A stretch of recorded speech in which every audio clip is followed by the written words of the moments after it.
You're listening to the B&H Photography Podcast. For over 40 years, B&H has been the professional source for photography, video, audio, and more. For your favorite gear, news, and reviews, visit us at bnh.com or download the B&H app to your iPhone or Android device. Now here's your host, Alan Weitz. Well, welcome to the B&H Photography Podcast. My name is Alan Weitz. Today's topic is Cameras of the Year for 2015. Our guests today are Matt Hill, Director of Marketing for the Greatest Group and Night Photography Specialist, and Levi Tannenbaum, Pro Photography Trainer here at B&H and a professional photographer in his own right. Before we begin, I think it's important to recognize the fact that if you ask 10 photographers what their favorite camera is, you're going to get 12 answers, and they're all valid. And that's because if you shoot portraits in the studio, you're going to have one set of criteria as to what is important and what's best. If you shoot weddings, editorial, travel, sports, or maybe star trails at 2 a.m, your needs will differ.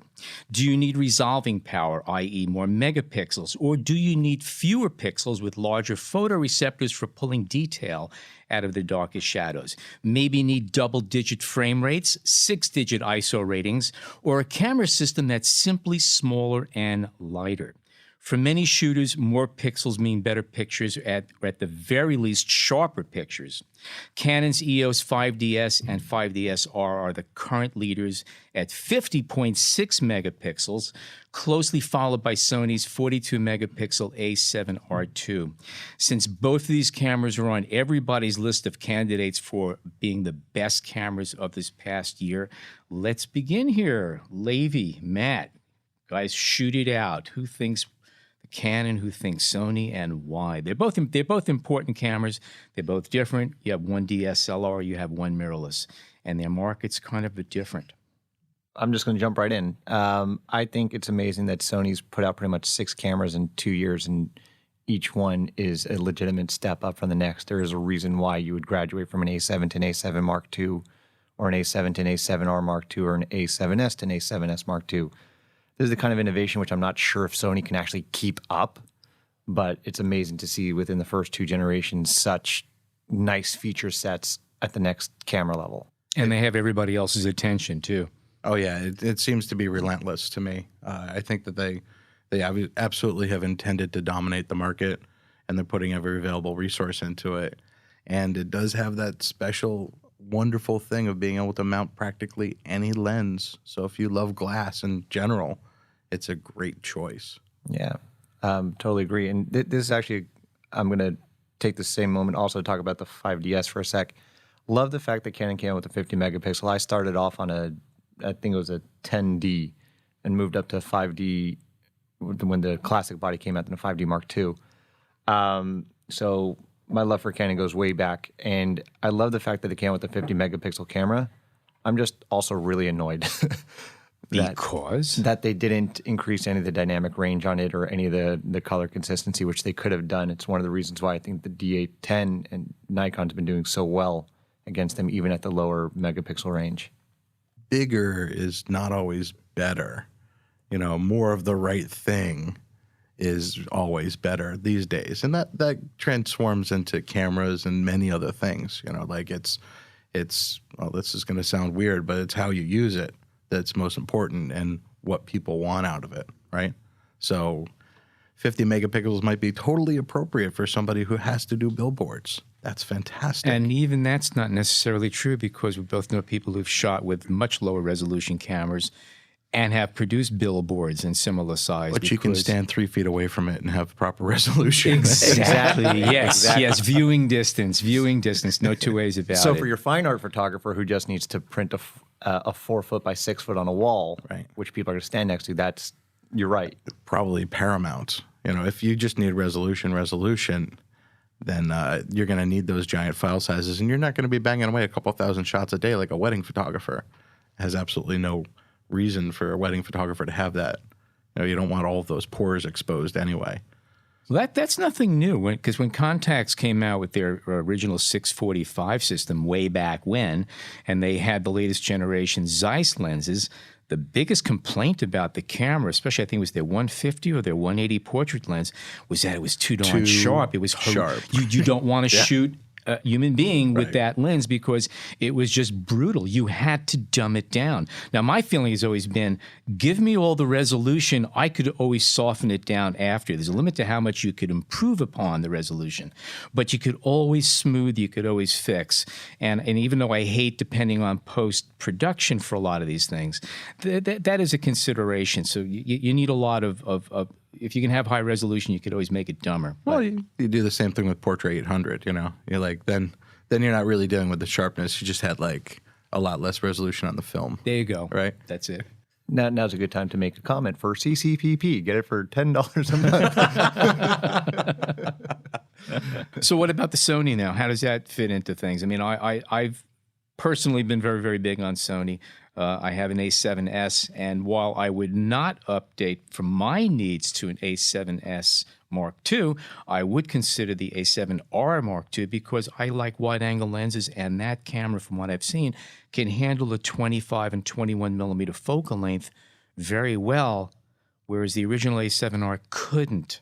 It would just go into fringing and all kinds of weird stuff that was just too much to deal with post-production. Yeah, you ran a test where you were shooting with the 35. Well, it was a 35, but it just It was went a weird. disaster. And that's why I went with the A7S, and I happen to like the full tonality and the low light abilities of it. But the new camera gives me like 3 times the resolving power and still holds the edges as far as clean color with wide angle. So that would be my next thing. But that's my needs. It was the 35 Voigtlander. Yes, that's what it right. was. Exactly. Yes. So now that we've solved all those problems with high resolution, there are a lot of other cameras on our list. And again, it depends on what your needs are.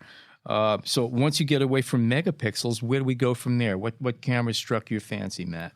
Well, from this year's batch, I really am enchanted with 2 cameras, and they're more off the beaten path than the ones that most people consider. That's why we asked you to be here, because we expected this from you. Oh, here I am, not disappointing. The D10 810A from Nikon is a particular interest to me because I specialize in night photography. Right. Not having that low pass filter sounds extraordinary to me because sharpness when you're talking about astral objects is very important. Yeah. And that extra sensitivity, it's just pretty soon I'm gonna have my hands on one to try it. But by the specs, it's an interesting mixture being that it's 36 megapixels, where I only really require 24. And we're kind of back to that megapixels thing. I own a D750 and love it. And it's a workhorse of a camera, and I know it inside and out. And the D810 is a substantially larger body. And I have to carry lots of stuff, like 2 cameras all the time. So to have that sort of eats up in my bag. So that I'd see as a disadvantage. But all the other factors for my specialty in night photography would make it worth, having a spot in my bag. Now, you made it sound like the 36 megapixels was a liability for you. They just said 24 is enough. Does it make a difference that it's higher resolution to you, aside from the fact that with the no pass filter? Well, there's some wonderful things about being able to zoom in even further and see stars being, many pixels instead of single pixels, right? Like the resolution does have its benefits in that respect. And generally, I don't shoot more than 40 or 50 pictures in an evening. Right. So it's not like it's occupying a lot more space on my hard drive. But that space in the bag is really important because I generally don't drive up to the places that I shoot. I'm wearing a 35-pound backpack and going those places to shoot. So space for the body plus extra batteries and stuff actually is a prime concern to me. Yeah, I travel a lot, and I know size and weight is definitely a factor to me, too. Right. Levi, what about you? Yeah, I was actually just thinking, you mentioned earlier about the 645 from Contax, and I was thinking something that we didn't really hear a lot of since it came out is the Pentax 645Z. And it came out last year, but I still think it retains its status. It's still 50 megapixels, CMOS medium format.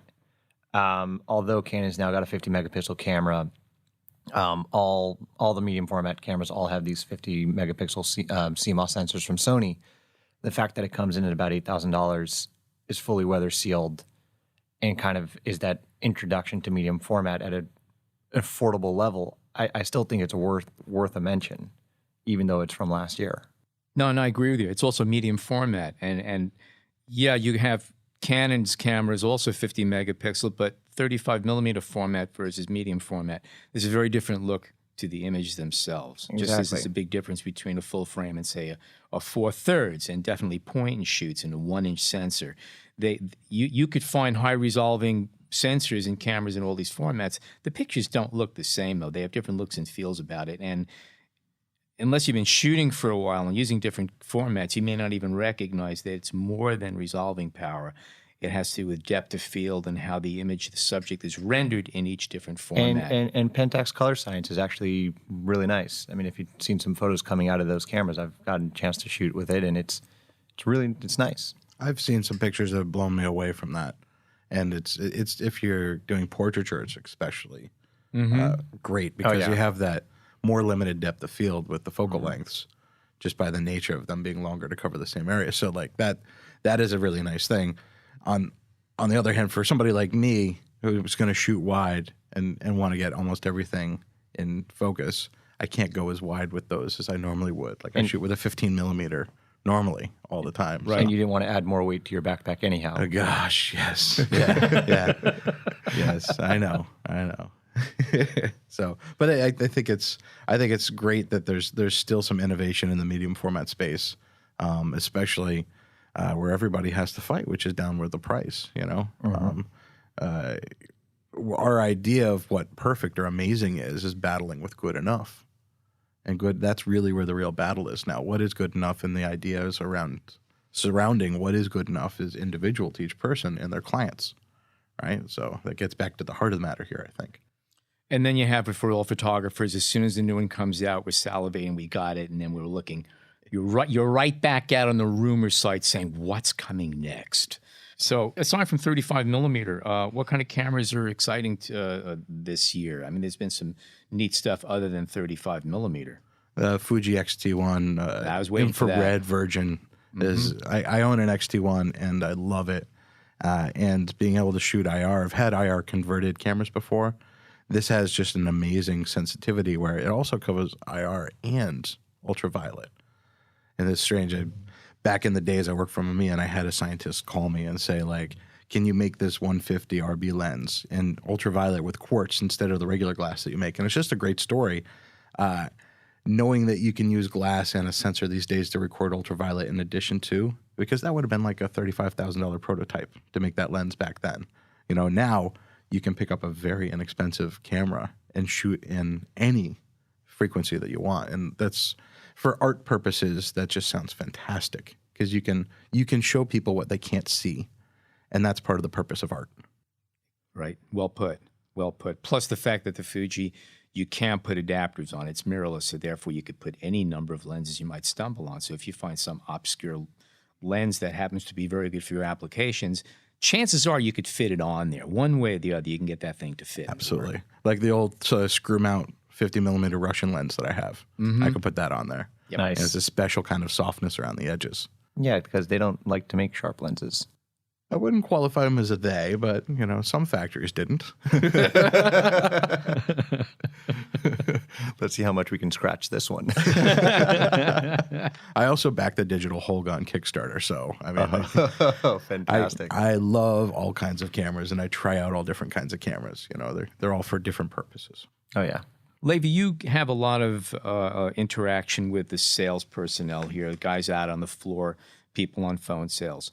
And you must get feedback from them as far as what the average customer, average customer is all over the place at B&H, but what kind of cameras have people been looking at this year? I can rattle them off. I mean, the A7 Mark II, the A7S II they're both really killing it right now. Sony did a great job. I sound like all we're doing is sitting here praising Sony. So they've done a good job. We haven't even gotten to the RX 100 mark. Exactly. We haven't even gotten there yet. So it's like another 2 to go down on the list. But they've done a really good job with that. The 5DS, 5DSR, we're getting a lot of calls about. A lot of people.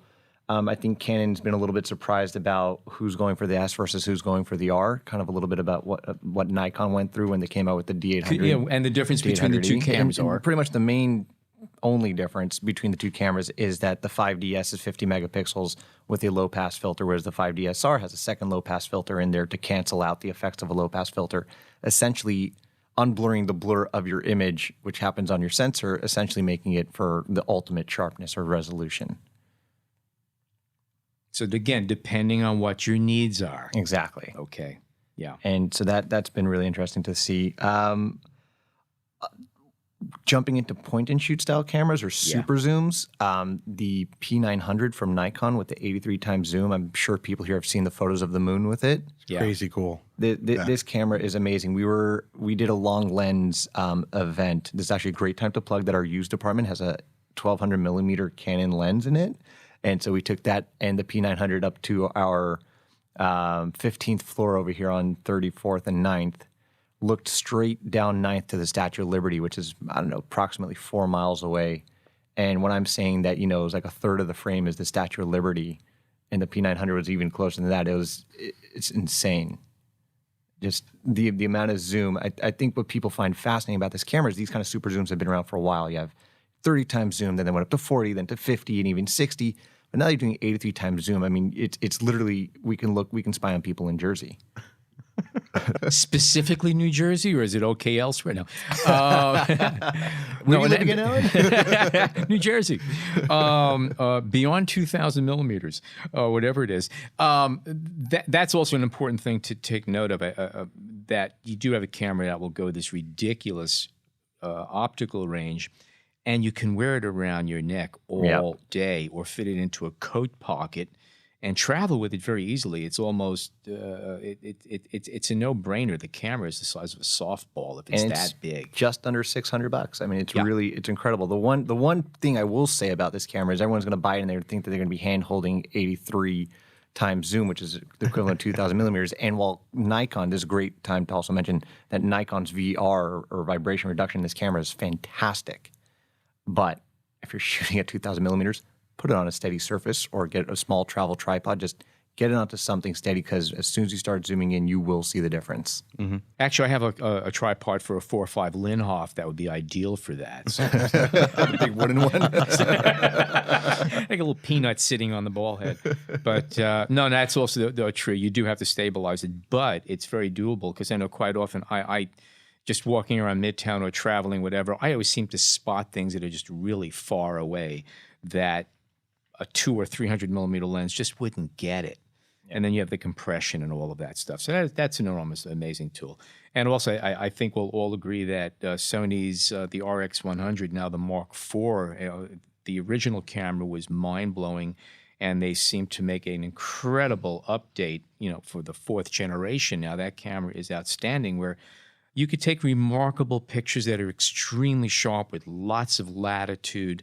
You have a pop-up EVF that's actually usable, nice focal range. It's built beautifully, and it fits in your pocket. And that sensor has been picked up by a lot of other manufacturers, and there are some great cameras that are based around that very same sensor. I think a lot of pros have that in their pocket. Yes. It's their carry-around camera that has a lot of the qualities they expect from their pro cameras, except for the size. Yeah. Yeah. It's excellent. And also the fact that Sony has managed to fit 4K into pretty much every new camera that's coming out right now. This is a pocket camera. It's not the first pocket camera to have 4K, but the sensor is excellent. It's the first stacked CMOS sensor that we're seeing in 1 inch. It's not the future anymore. It's now. 4K is now. And what's also interesting is, and everyone's been talking about this, they have this 1,000 frames per second mode, which, if you look at the quality of it, isn't always that great, but it's just so cool to see things that slowly from something that you've had in your pocket. Right. You have a Phantom-esque experience, Yeah, exactly. Yeah. But instead of, $80,000 to $120,000 for a Phantom 4K, you're... Yeah. It's good to slow down and enjoy something for once, right? Exactly. Can I go the other way and suggest another oddball camera? Please. The Ricoh Theta S. Yes. I Okay. love that camera. We're all friends with Gabe, right? Gabe posts a lot of pictures using his Thetas. I was introduced to them by him, and then he and I went and taught a workshop, and I was even more introduced to it, where we had a shot where we're driving, where it looks like we're inside of like a spaceship, and it was just extraordinary. And now that they've upgraded it so you can do long exposures with it, it's even more enchanting to me. For listeners who are not clear about what makes this camera so special, could you elaborate on that? Well, instead of one lens, it has 2 lenses. and they're spherical and it has 2 sensors. So when you hold it up, that actually creates what you could turn into a spherical panoramic, which is a globe-looking like photograph, or you can change it into a VR experience that you can explore. People can click around in it if you publish it online in a non-final format, meaning like not out to a JPEG. So you have a lot of variety in being able to share this image.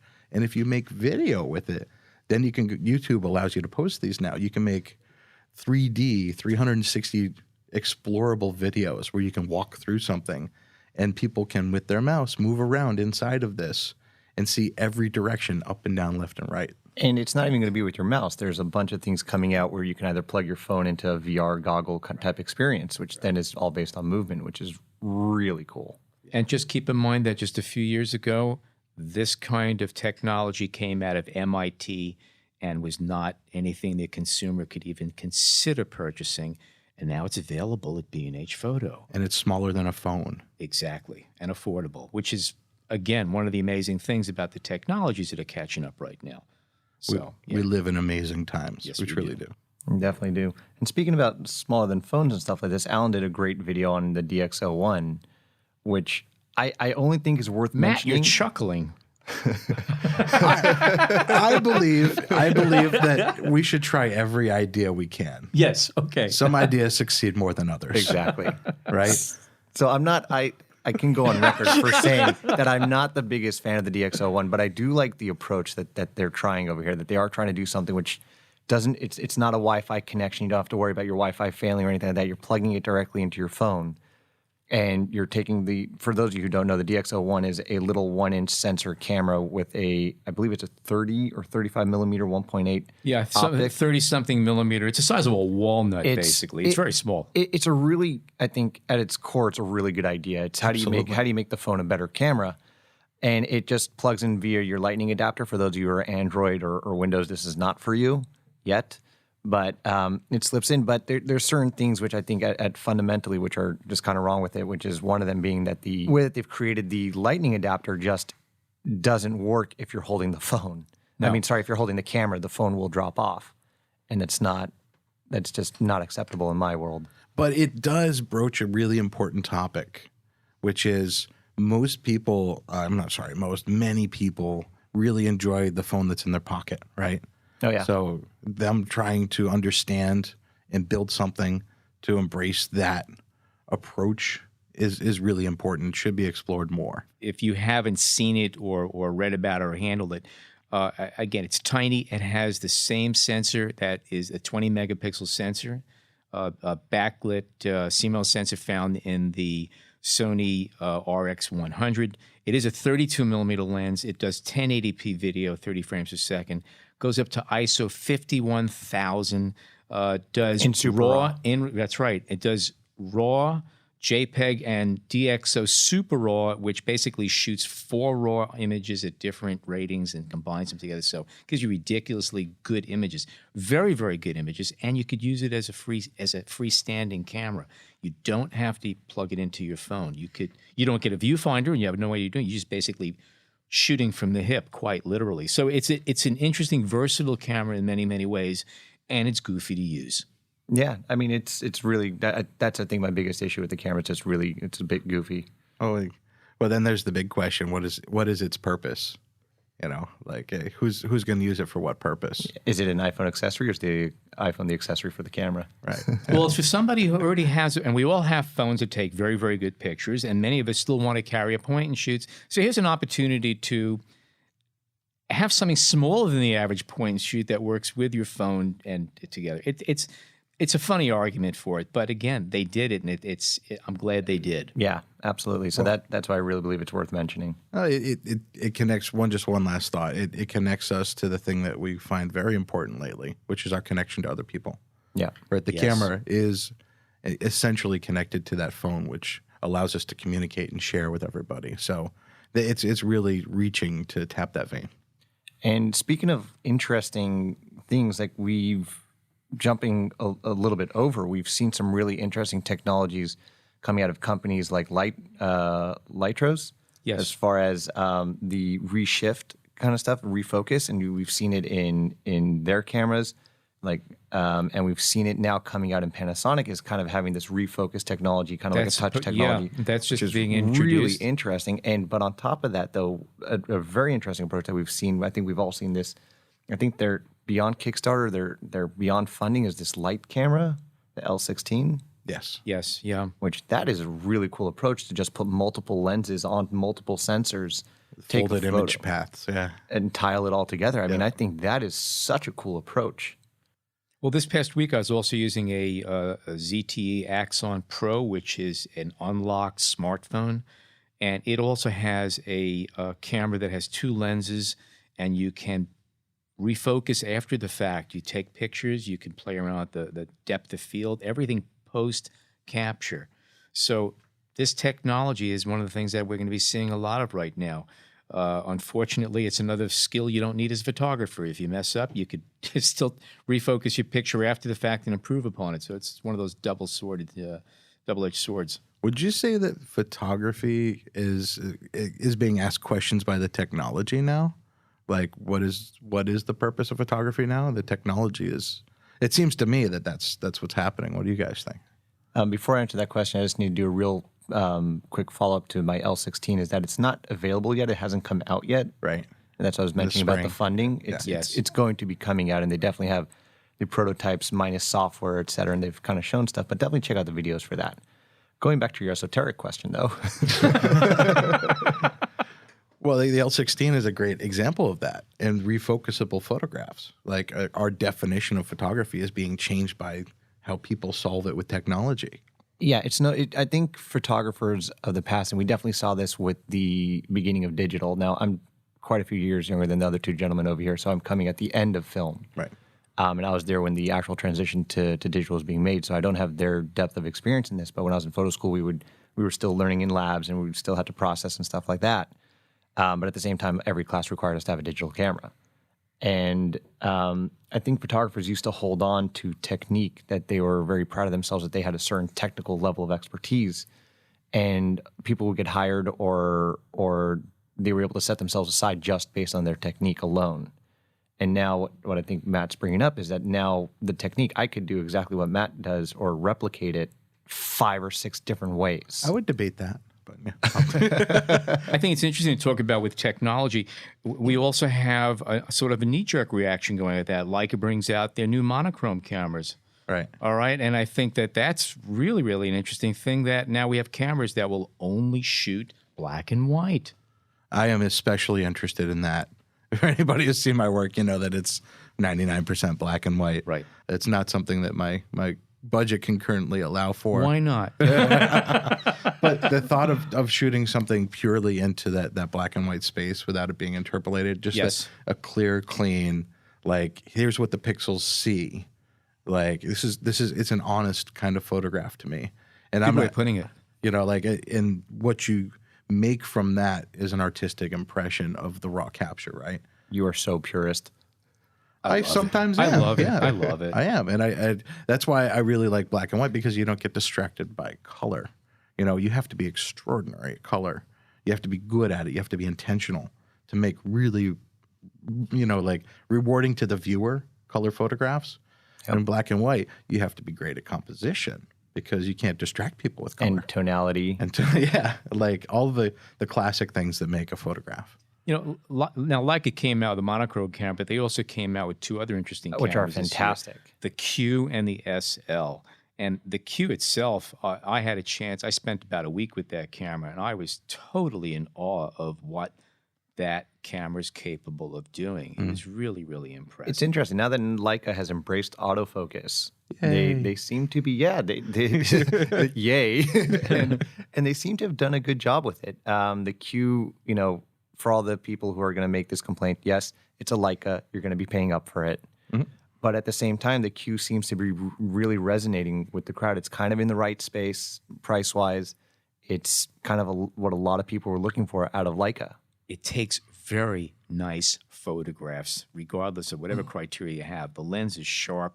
The imagery is clean. It's got a wonderful quality. I loved especially using that lens at its widest aperture, at its closest focusing distances, and That is so you, it's Alan. oh, well, yeah, I'm a creature of habit. It's magic. It's absolute magic. And then you have the SL, which a lot of people have things to say about. I have a Again, lot to full say about frame. the SL. I think you should start. It's very aerobic to use, but the finder's brilliant.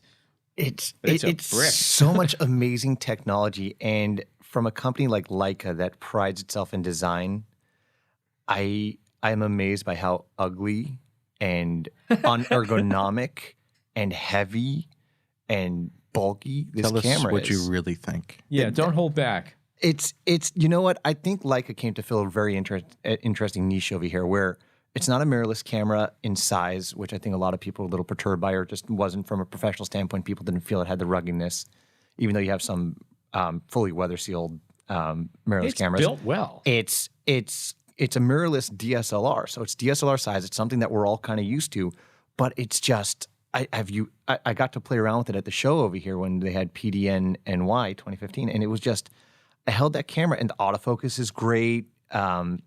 The viewfinder, as Alan said, is beautiful. I like that they went 24-90, even though I would have rathered that they had stayed in the 2.8 range because it does give me a portrait focal length without having to switch lenses. But that lens is huge, and the camera itself, it just feels like a brick attached to another brick. There's none It's sort of of that. a Lego kind of feel to it. Very Exactly. heavy Lego. It's got hard corners on it. And it is, as Alan's saying, as I mentioned, it is really heavy. You know, it's DSLR full body heavy. My guess is big. they'll round off the edges on the next version of it. We still won't be able to afford it. But Come to my CNC warehouse and we'll see what I can do for you. And one camera we haven't mentioned, I think we've all handled it, and I think we all like it, is the Olympus OMD EM5, which also yeah, qualifies, I Mark think, II. with having more letters and dashes in it than any other camera model we're discussing today. My one complaint about that camera and most Olympus cameras is the menu systems are obfuscating. Like they're very. Point taken. It's hard to In the interest navigate of them. simplifying, they became confusing. Precisely. I think they missed the mark on that. Everything else, I think they nailed it. You're right about the menus, but the camera itself really handles nice, feels beautiful. It takes Camera's good fantastic. pictures. The glass is wonderful, and you could put anything that you own on it. And I will carry that instead of a point and shoot. Like it's that small, it's that rugged. I mean, I can't slip it into my pocket, Right. but it can go almost anywhere else. From the point of view of a night photographer, there's three really incredible things that Olympus has done, and they've upgraded the firmware on other cameras in addition to, I think, introducing it with this camera. Live bulb they had before. Live time. Oh, their they light had bulb is beautiful. Live composite they introduced with this Yes. series. And that one is extraordinary from this point of view. If you don't know what it is, you start taking a picture. It says, all right, I'm going to evaluate it, and you set how many seconds in between each update it does on the back of the screen. It's just holding the shutter open, and then it holds the highlights. Yes, So you can it's keep awesome. burning in the shadows, but not burn out your highlights, which really eliminates the need to make HDRs at night. It's one image HDR. It's one image HDR, and you see it live on the screen, and it's extraordinary. If you're just kind of starting out or you want to do simplified night photography, I would buy the camera just for that one reason. You can do incredible light painting, and you can do incredible cityscapes, anything with highlights in it. Just go for it. And they again, if you have any of the other cameras that you already bought that from Olympus, just upgrade your firmware. One other camera I and want they to have the high resolution, 40 megapixel. Yes, that's also a crazy cool mode. Maybe you should talk about that more than me because it's not my cup of tea. I've used it and it works, but the only thing is you have to have a very stable platform to shoot from because if there's any movement, it shows up. What's happening is that they're leveraging their really awesome 5-axis stabilization, and the sensor's actually moving slightly for 4 shots, puts them all together, and you get a 40 megapixel high resolution image. They deserve more attention. They're doing some incredible things with photography and technology. And it's weather sealed. yeah. Yep. It's a rugged camera. I've taken it around. It's the autofocus for any of the complaints that people have about mirrorless cameras, and that's something that we can say about the A7R Mark II and the A7S Mark II is that their autofocus has become a lot better. But these Olympus OMD cameras have been just killing it with autofocus. Yeah. You mentioned also the compactness. Just to go back to pocket cameras, we spoke about Sony's RX100 Mark IV. I think we should mention it one more time, though.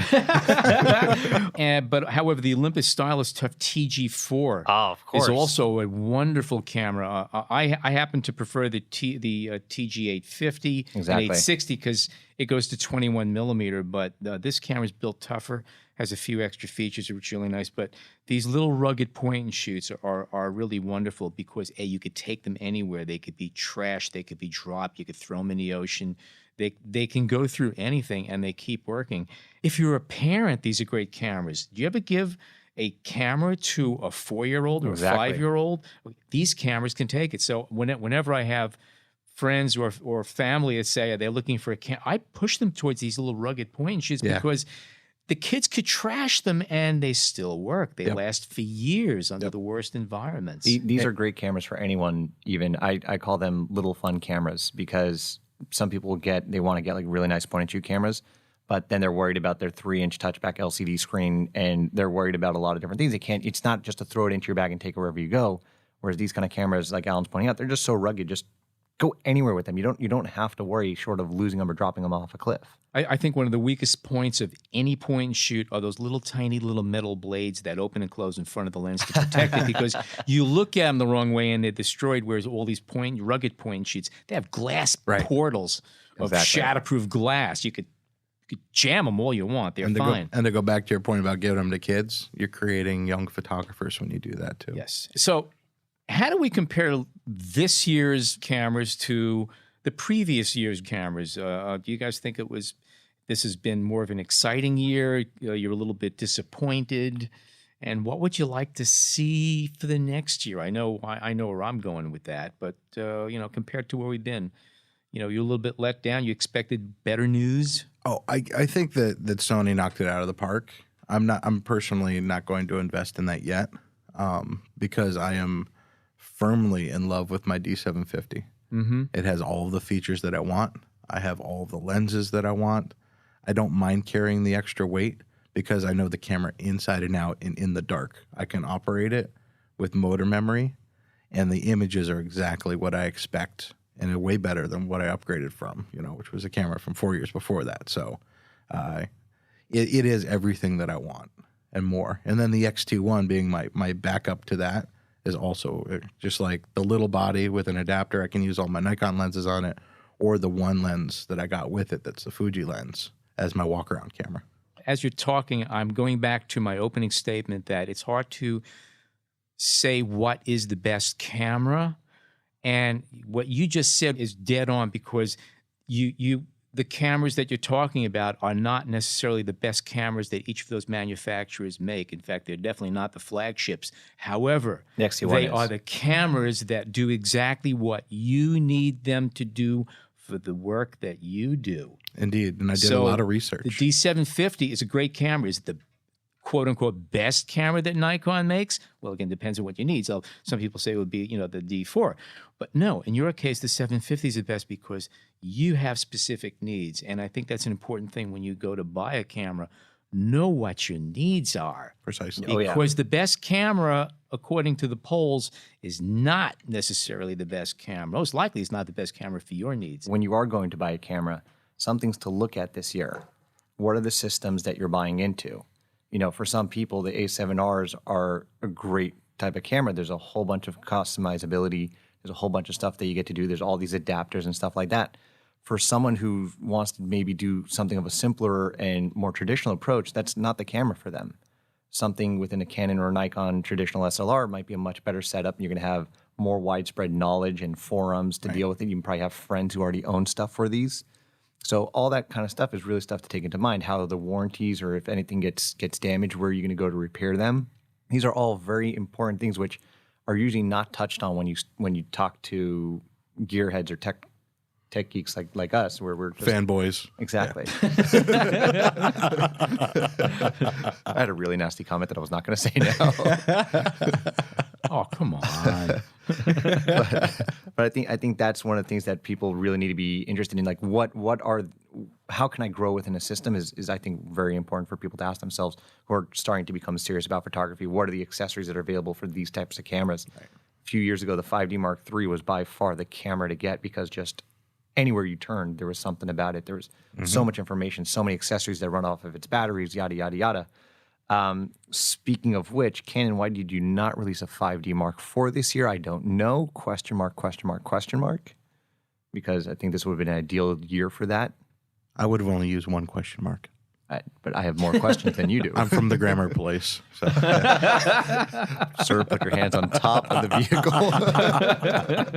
On the top plate. On the top plate of the camera. please On put the your hands prism on the housing. hot shoe. Yes, Exactly. Oh, man. One of the things that I'm always interested in is it used to be that if you had a full frame camera, that meant you had a large camera. And if you had a point and shoot, that meant it had a tiny little sensor that was nowhere near as good as the largest sensor in your camera. Now we have full frame cameras that are not much bigger than what we used to call point and shoots, and including cameras that do have the tiny little sensors in them. And that's an amazing thing to me, that the size and weight of the camera is no longer defining the image quality of the camera. It's an exciting time to be a photographer. And one thing that just popped into my head is the RX1R2, also from Sony, is something Yes. with the choosable, the electronic low pass filter, which you could electronically choose whether or not you should have this low pass filter in effect, is a very unique approach to the classic 5DS, 5DSR, D800, D800E question, which is something that's really exciting to see coming into the market. And you also have a lens that's actually matched to the camera and the perfectly. sensor. There's no variations in there. Those edges are sharp. I've used the camera. It's beautiful. The original version was really nice, and the new one is even nicer. So that's a good example of a real tiny package that has imaging power that's just outstanding. Oh, yeah.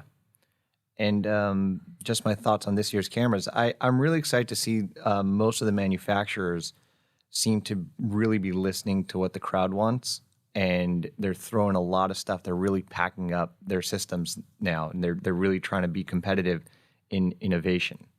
And I mean, Sony's for sure leading the way in that. But One thing I think we should also mention is that we discussed that Leica, being such a traditional company, is coming out with some rather remarkable cutting-edge cameras. They're also still manufacturing film cameras. You have the MP, the M7, the MA, and they have cameras that are shooting film, and they share lenses with the digital, and they're traditional. They go back to 1954, the basic design. And then we have other items that, for those who shoot in a studio or architecture or have special applications, Cambo makes the Actus B series, what they call view camera bodies, which essentially you can use your DSLR mirrorless camera and any number of lenses with front standard, with tilt and shift, all the view camera movements, with any number of cameras and body combinations, and they're available in different configurations. Now, it's real technical and advanced, but there are people that can use these things. And again, you can use them with old and new camera accessories, which is really interesting. having perspective and depth of focus control is life-changing. Yes. You should try it out. oh yeah, Yes. what's really interesting about this is that they're selling it that you can actually change which body sensor you want to put on there. So you can do a Nikon F mount camera, and you can do a D810 or a D750, or you can do an E mount or an EF mount, which is really unique. I mean, pretty much all the view cameras, not all of them, but a lot of the view cameras are kind of going that way. Sinar's been doing this for a while, and it's a cool approach to say, hey, choose your sensor like you would choose your film. Well, it's also one way to stand out if you're being selective about what you want in focus, or having things that should be square, not keystoning.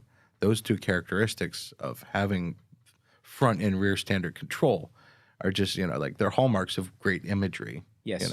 We've talked about cameras a lot here, and there's a lot of other cameras we could mention. We didn't mention the Fujifilm GF670 rangefinder folding camera, another one that's still out there and some people just love. Let's take the time to talk about one accessory each that came out this year that we really like, anything other than a camera body. My own personal vote would be for the Sigma 20mm f1.4 DG HSM art lens. Having a 20mm ultra wide angle lens for a full frame camera that opens up to f1.4, which gives you just onion skin depth of field, especially up close, to me is huge. I have not used one. I understand they're heavy, but I really am looking forward to the time where I could take one of those and put it on my camera and take it out for a test drop. I think it's going to take the market by storm like the 35 art lens did too. Yeah. Which I own one of those. Okay, And so you know how good they are. I do. They've I done a great job. They really did. I saw one of the 2 that are in country. It is gorgeous. The glass is beautiful, and the couple of files I popped off on it just look extraordinary. Cool. What's your accessory? My favorite accessory that I can't wait to try out is the Syrup Genie Mini. I've been making time lapses. I don't show them often, but I've been making time lapses for years. But this is such a tiny accessory, and I'm concerned about what's in my bag, right? It'll go into my bag without really disrupting anything else or pushing anything else out. It'll fit in and allow me to do at least time lapses with some motion, some panning motion, and that would be extraordinary to me. And it doesn't need a 7,000-watt charge to start, right? No, it doesn't. It's just it's such an attractive thing, and the price too. I think it's mid 200s. I think that everybody can have access to a really cool panning control device now too. Cool. Levy. If it's okay, I'm going to say 2 things. One is I'm a really big fan of the LaCie Rugged Raids Thunderbolts, which are super blazing fast. These are just little portable. Anyone who knows the LaCie Rugged drives, they're these little portable drives that you connect to your computer. We've all seen technical failures happen with imagery, and we all know that your digital image, as much as it can last forever, can also disappear in a minute. And so having something like a Rugged Raid that just is so blazing fast connected through Thunderbolt, I mean, you'll see tremendous transfer speeds, like something like 200 megabytes plus, and it's remarkable. The other thing I want to do a shout out for, and this is something that we very rarely get a chance to talk about, is photo proofing software called Cloudspot.io. There's a software service which we sell where your wedding or portrait photographers could actually upload photos for clients to view, choose what size it gets uploaded, it gets branded by your company, etc. It's a really cool approach, and what I like most about it is it's so simple. They've done a great job at just simplifying the interface. It's very easy to get up and on there. Is that what sets them apart from competitors? What sets them apart from competitors, I mean, like the competitors would be things like Smug Mugs and Folio. One, we sell them, whereas a lot of these are only sold through the service itself. Got it. And number 2 is their simplicity. I think it really goes a long way. They are really, really simplified and just beautiful to look at when your client will see the gallery. It's just very easy to see. Go check that out. Yeah, I hadn't heard highly of it. recommend it. It's cool. Cool. I'm actually curious to see what everybody else thinks. Where can we have conversations with everyone? Well, if people want to send them their choices for 2015, you can send them in at Twitter to us. What's the Twitter tag? It is at BH Photo Video. Hashtag Alan Rocks. No, sorry. You get a free box of donuts. 2 for that. L's. Yeah. 2 L's A-N. That's right. Let's get that straight. Thank you, Matt. Thank you, Levy. John Harris, our producer, and Jason Tables, our extraordinary engineer. Yay. For more photo news and reviews, check bhphoto.com/explorer. Follow us on Twitter at bhphotovideo and email your questions to podcast@bhphoto.com. My name is Alan Weitz. Thank you so much for tuning in.